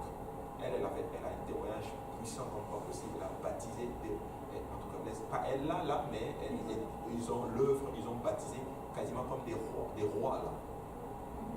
Je te dis, tout. Et elle avait raconté, elle avait dit qu'il y avait une dame littéralement, elle est venue dans une église et Dieu lui a dit, tel c'est ton âme. Je crois qu'elle lui a, dans le témoin, je pense qu'elle lui avait dit quelque chose comme ça. Ils se sont mariés et aujourd'hui ils servent Dieu, ils sont dans le ministère ensemble. Maintenant, c'est souvent ce qu'on appelle l'exception qui confirme la règle. Il y a toujours des cas. Jamais dire à un homme que tu m'aimes. Parce que Qui t'a dit ça? ce sont les grands frères mes hommes. Ok. Jamais, parce qu'un homme c'est comme ça. Même s'il t'aime, lui t'aime avant toi, tu lui as dit ça c'est fini. Parce qu'il peut ou pas, il va. C'est pour ça que j'ai dit c'est l'exception. Maintenant, et si je te choque maintenant avec la parole de Dieu, tu vas dire quoi? C'est qui la femme de Boaz? Qu'est-ce que Ruth a fait?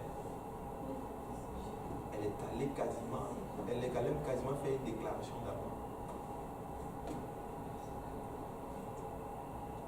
Mais comme je dis, c'est pas ça là, c'est l'exception qui confirme la règle. Même en mathématiques, moi j'étudie en mathématiques, on voit ceci. Il y a une courbe qu'on étudie, peut-être toi tu le sais sûrement, ce qu'on appelle la normale. Cette courbe elle est comme ça, on l'appelle la gaussienne. Tout le monde est dans la norme, mais il y a toujours ce qu'on appelle l'exception, un résidu. C'est ceux qui sortent de l'ordinaire. Comme Moïse par exemple. Lui, il était juste différent des autres. Comme par exemple, on dit par exemple, l'homme ne doit pas avoir les cheveux longs. Mais Samson avait les cheveux longs.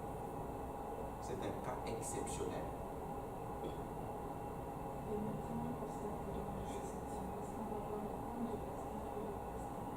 Moi, je conseille toujours aux dames de voir la femme du pasteur. Ça, c'est mon avis. Ok? Maintenant, tout le monde ne partage pas ça. Hein? Si tu en parles à l'homme de Dieu, il n'y a pas de problème.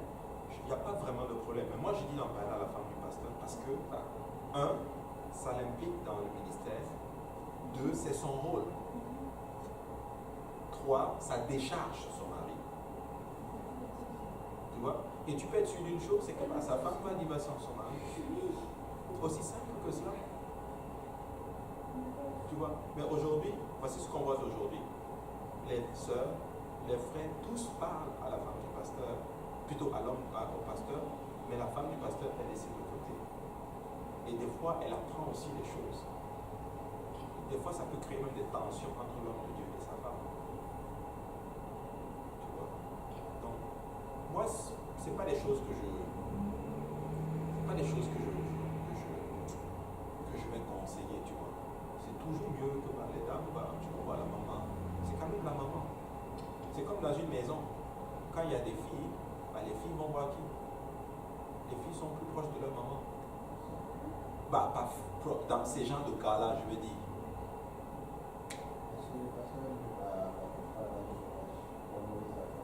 Oui, il peut partager, c'est-à-dire.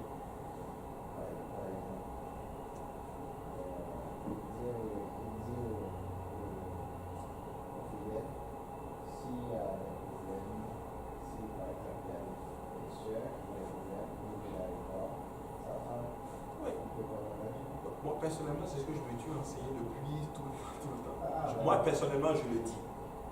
Je le dis, et je vais vous dire pourquoi je le dis. Parce que j'ai vu le pasteur Kaozi être surchargé comme pas possible. Finir le service, à son bureau à Saint-Laurent. Toi, tu as déjà été à Saint-Laurent. Bon, quand tu vas à Saint-Laurent, là, son bureau est en haut. Attends, un jour, on va y aller. Mais quand tu vas, avant d'arriver à son bureau, il y a comme un petit salon. Des fois, le service est fini. Mais il est dans son bureau, là, en train encore de consulter. Il y a des gens qui attendent. Tu arrives là, tu dis, ah ok, je vais revenir après. Tu arrives, et encore. Moi, je vois cela, et je suis aussi en train d'être appelé dans le ministère, je me bats aussi. Tu vois? Mais eux, ils n'ont pas eu d'exemple comme nous, on a eu des exemples. Bon, ça a commencé par ça commence, tiens. Mais pourquoi je dis ceci, c'est que sa femme aussi aimerait quand même que les soeurs viennent la voir, qu'elle passe du temps avec elle, qu'elle parle, qu'elle partage certaines choses et qu'elle leur donne aussi son expérience de vie. Que tu le veuilles ou pas là, un homme, ce n'est pas une femme. Un homme ne peut pas te dire, il peut te donner des conseils sous l'expérience. Et des fois là, il faut être dans la peau de la personne. C'est comme moi, je me rappelle une fois, quelqu'un est venu me dire, c'était une soeur, me dit, oh non, je ne me sens pas bien. Je n'ai pas pu venir parce que je ne me sens pas bien. Ok, je ne comprends pas. Elle dit à ma femme, je ne me sens pas bien. Ma femme a tout de suite compris. Vous savez de quoi je parle, hein? Enfin, vous ne savez pas. Hein? Bah, il y avait ce qui arrivait aux femmes, tiens. Mais moi, qu'est-ce que tu as? Mais quand elle a dit à ma femme, ah, ok, je comprends, je sais ce qui t'arrive. Tu vois? C'est comme une fois, c'est déjà aussi arrivé un cas. Une soeur, pas ici là, une soeur nous appelle, me dit, oh, il y a ça qui m'arrive, je suis à l'hôpital. Je dis, ah ouais? Ah, ok, j'essaie de trouver des trucs pour qu'on. Dès qu'elle parle à ma femme dit, ok, non, elle est enceinte.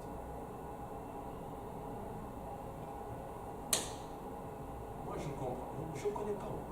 Donc, vous voyez. Oui, mais des fois, mais je vais vous dire, c'est quoi le problème? Parce que dans notre tête, on se dit que si je parle à l'homme de Dieu, j'ai l'approbation de l'homme de Dieu, je me fais accepter. Nous cherchons toujours la main de celui qui domine. Des fois, tu n'as même pas besoin même d'aller parler à lui. Des fois, même une ancienne là dans la maison, sage, une maman sage là pour te donner des conseils. Mais là, je n'ai pas dit qu'on ne parle plus à l'homme de Dieu. Ce n'est pas ça que j'ai dit. Mais j'ai dit juste qu'il faut des fois à un moment donné être objectif. Écoute, tu sais, nous ici, on est très relax. Aux États-Unis, là, la femme du pasteur, les gens, c'est elle qu'on va pouvoir. Et que tu le veuilles ou pas, là, la femme du pasteur, tu penses qu'elle elle est contente de voir son mari avec des sœurs à côté de lui, en train de lui parler et tout. Et elle est là à côté. Et ces mêmes sœurs vont encore la mépriser. Donc, ça c'est moi mon avis. Maintenant, il y a certains ministères où c'est différent. Ok. Après, ce que je dis, si vous le faites, c'est pas péché. Hein. C'est pas un péché. Mais moi, je pense que c'est bien séant. C'est bien fonctionner. C'est bien. Tu vois ce que je veux dire? Moi, il y a des choses que je ne comprends pas. Mais ma femme connaît ça mieux que moi. Tu vois ce que je veux dire? Regardez, je vais être honnête avec vous. Moi, je ne supporterais pas que tous les frères viennent voir ma femme en train de nous parler, puis moi, je suis à côté.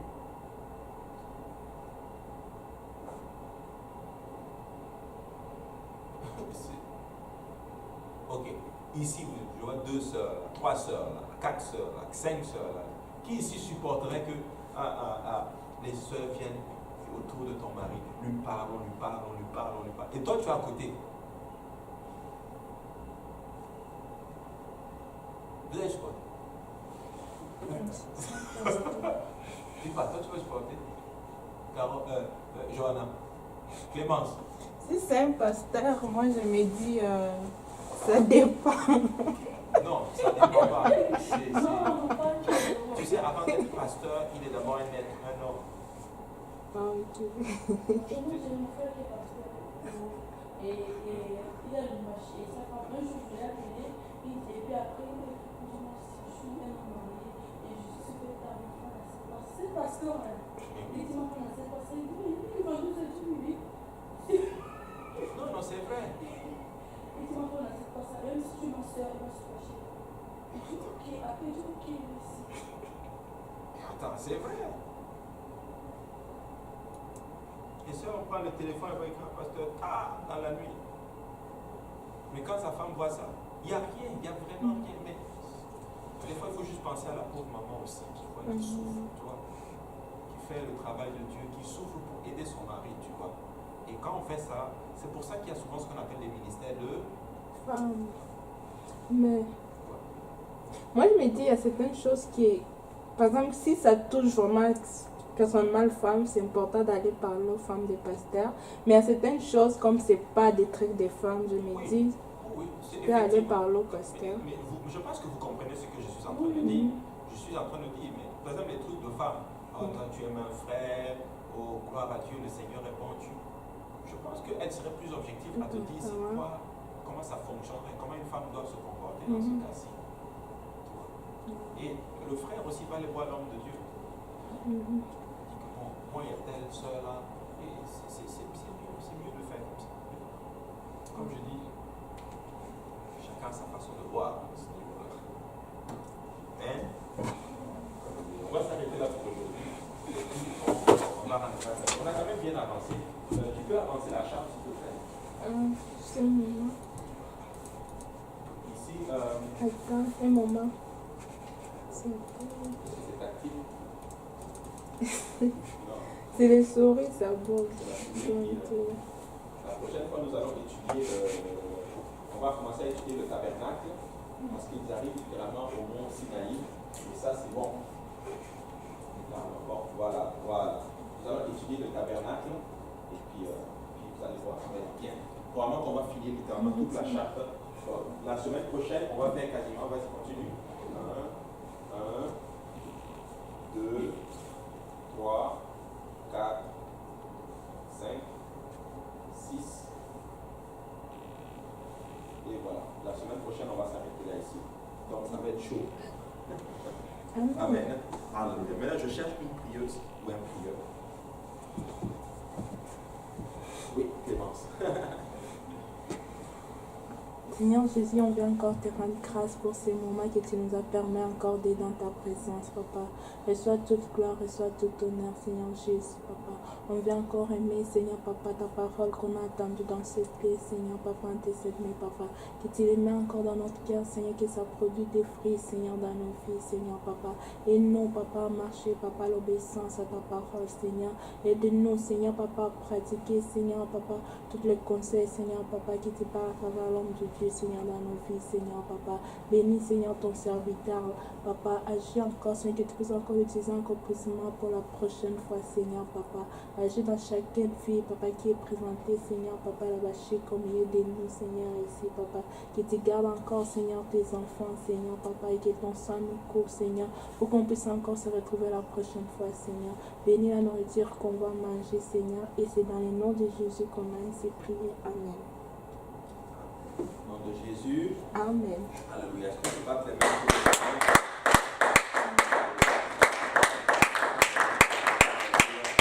Que le Seigneur vous bénisse. Alléluia. Saluez votre voisin, votre voisine. Dites-leur on grandit dans le Seigneur. Amen. Alléluia. Mais des fois, il faut faire. Il faut juste. Tu sais, des fois, il y a certaines choses qui ne sont pas écrites dans la Bible. Que le Seigneur te bénisse. Toujours. Amen. Il y a certaines choses des fois qui ne sont pas péchées, qui ne sont pas écrites dans la Bible, mais c'est juste du bon sens. Amen. Bien, Seigneur. Ça va, Stéphanie? Faut que Mélanie? ça fonctionne, ça se passe. Ça va, oui. Oui, content de te voir. Ouais. Wow. Ok. Qui a les devoirs? Hein? Bye. Ouais, tu rentres, hein? Que le Seigneur te bénisse. Amen. Bon, vous rentrez aussi. Bon. Pardon? L'autre est parti. Qui est la sœur Crainte? Ouais. Crainte! Toi, tu veux marcher? Pourquoi tu veux marcher? Oui, ben, ça va, oui. Il y a des quoi en bas. Oui, mais